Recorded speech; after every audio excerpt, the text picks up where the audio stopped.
नमस्कार दोस्तों, मैं दिलीप कुमार। दोस्तों, कल बिहार दरोगा पीटी परीक्षा 2 पालियों में संपन्न हुई, लेकिन इस परीक्षा में किसी तरह की कोई पारदर्शिता नहीं रही।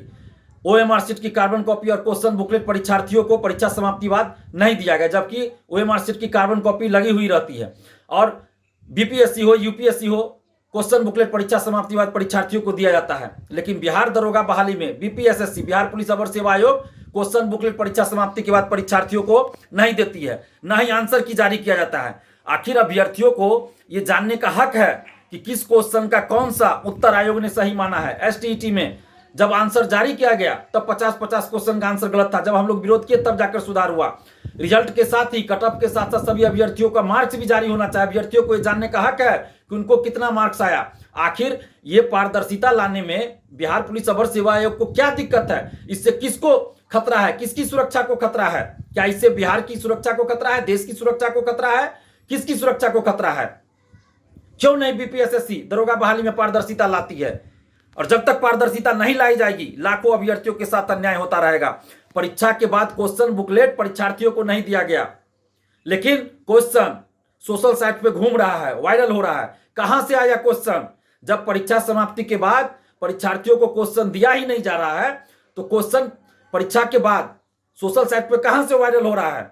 इसकी जांच होनी चाहिए। हम बीपीएसएससी बिहार पुलिस अवर सेवा आयोग और मुख्यमंत्री नीतीश कुमार जी से ये मांग कर रहे हैं कि ये क्वेश्चन सोशल साइट्स पे कहां से घूम रहा है, कैसे वायरल हो रहा है, किसने बाहर किया, कैसे आया बाहर? जब परीक्षार्थियों को क्वेश्चन नहीं दिया गया तो इसकी निष्पक्षता के साथ जांच होनी चाहिए कि क्वेश्चन परीक्षा के बाद बाहर आया, परीक्षा के बीच में आया या परीक्षा से पहले आया। इसकी निष्पक्षता के साथ जांच होनी चाहिए, क्योंकि ये लाखों अभ्यर्थियों के हित से जुड़ा मामला है। आखिर कब तक बिहार के लाखों अभ्यर्थियों के साथ इस तरह अन्याय होता रहेगा? दरोगा बहाली में 1717 दरोगा बहाली, 2446 दरोगा बहाली, 2213 दरोगा बहाली जो बीपीएसएससी के द्वारा हुआ, तीनों दरोगा बहालियों में अभ्यर्थियों के साथ किस तरह से हुआ, आयोग के द्वारा मनमानी, ये सबको पता है। किस तरह आयोग ने तानाशाही रवैया अपनाया।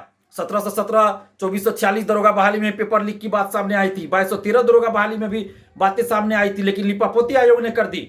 और अभी जो क्वेश्चन वायरल हो रहा है, इसकी जांच होनी चाहिए निष्पक्षता के साथ, नहीं तो ये लाखों अभ्यर्थियों के साथ अन्याय होगा। आप आखिर क्वेश्चन क्यों नहीं दे रहे हैं परीक्षा समाप्ति के बाद? अभ्यर्थियों को क्वेश्चन नहीं दे रहे हैं। क्वेश्चन आपका सोशल साइट पे घूम रहा है। कुछ लोग आज फोन करके हमें बता रहे हैं कि कुछ आंसर भी परीक्षा से पहले आया था कहीं कहीं, जो कि सही पाया गया।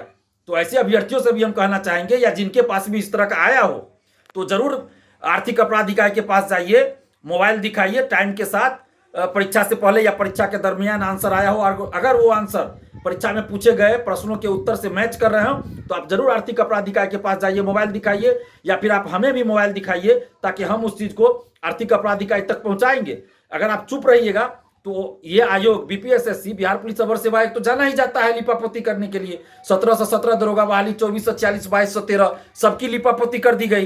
तो इसलिए आप लोग चुप नहीं रहिए। जिनके पास सबूत है कि आंसर परीक्षा से पहले या परीक्षा के दरमियान या क्वेश्चन आया हो, अगर वो परीक्षा में पूछे गए प्रश्न हो या उनके उत्तर हो, तो आप जरूर आर्थिक अपराध इकाई के पास मोबाइल लेके जाइए, वहां दिखाइए। आप डरिए नहीं, आप सहयोग कीजिए, नहीं तो फिर बीपीएसएससी बिहार पुलिस अवर सेवा आयोग मामले की लिपापोती कर देगी।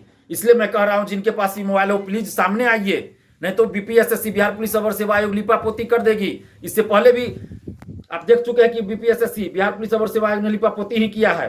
तो इसलिए आपसे अपील कर रहे हैं, जिनके पास भी हो वो कृपया सामने आइए, सबूत दीजिए, मोबाइल दीजिए, नहीं तो ये लिपापोती करने में बहुत माहिर है बीपीएसएससी।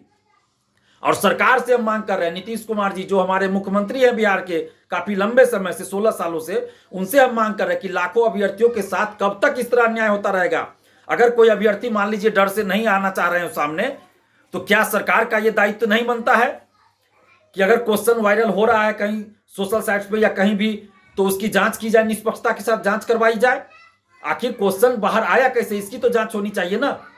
तो हम सरकार से, नीतीश कुमार जी से खासकर जो हमारे मुख्यमंत्री हैं, उनसे हम आग्रह कर रहे हैं, मांग कर रहे हैं कि लाखों अभ्यर्थियों के साथ न्याय किया जाए और बिहार दरोगा पीटी परीक्षा का जो क्वेश्चन सोशल साइट पे वायरल हो रहा है, उसकी निष्पक्षता के साथ जांच कराई जाए कि आखिर ये क्वेश्चन कब आया, कैसे आया, किसने किया। इसकी निष्पक्षता के साथ जांच हो। और जब तक ऐसा नहीं होगा तो बिहार के लाखों अभ्यर्थियों के साथ ये अन्याय होगा।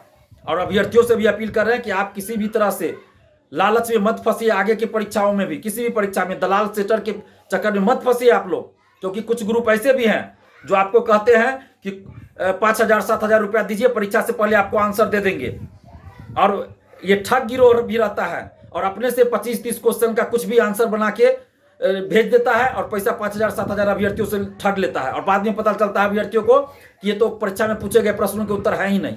तो ऐसा भी काम बिहार में खूब हो रहा है। तो आप ठग गिरोहों से सावधान रहिए, शिक्षा माफियाओं, सेटर दलालों से सावधान रहिए, ईमानदारी से पढ़ाई कीजिए और ईमानदारी से परीक्षा दीजिए। और अभी दरोगा पीटी परीक्षा का पेपर लीक या आंसर या जो भी हो, किसी भी तरह के कदाचार की या धांधली सेटिंग का कोई भी प्रूफ आपके पास है तो आप सामने आइए, मोबाइल दीजिए, ताकि हम लोग उसके लिए आगे सरकार से मांग कर सके, उसकी जांच करवा सके। और आर्थिक अपराध इकाई को भी आप जाकर दे सकते हैं। और नीतीश कुमार जी से हम मांग कर रहे हैं कि सरकार का यह दायित्व है, कोई भी अगर ईमानदार सरकार हो, कोई भी ईमानदार आयोग हो, तो उनका यह दायित्व है कि अगर कहीं कुछ गड़बड़ी की सूचना आ रही है तो उसकी निष्पक्षता के साथ जांच करवाई जाए। इसलिए नीतीश कुमार जी से हम आग्रह कर रहे हैं कि इस पूरे मामले की निष्पक्षता के साथ जांच करवाई जाए।